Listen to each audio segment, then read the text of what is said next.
Eneo hili hapa liko Kibaha Msufini, jirani na barabara.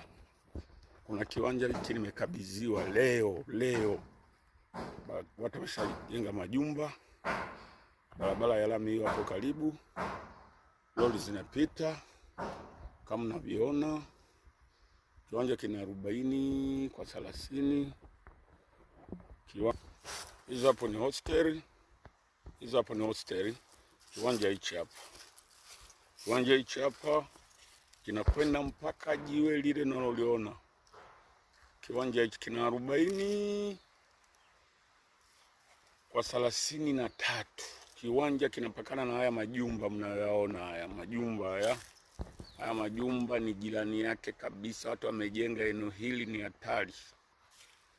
Kiwanja hichi hapa, hizo ni hosteli zilizoko mbele yangu. Huyu ni jirani wa hiki kiwanja.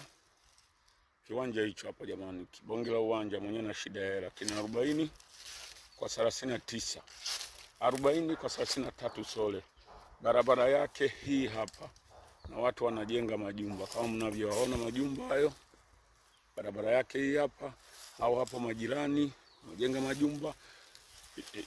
Hizi hapa ni hosteli hizo.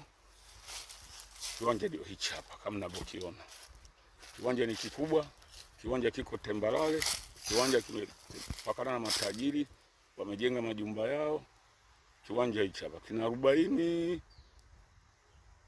kwa 39. Bei milioni 20 mpaka 18. Mama na shida ya hela jamani. Majirani ndio hao nawaona.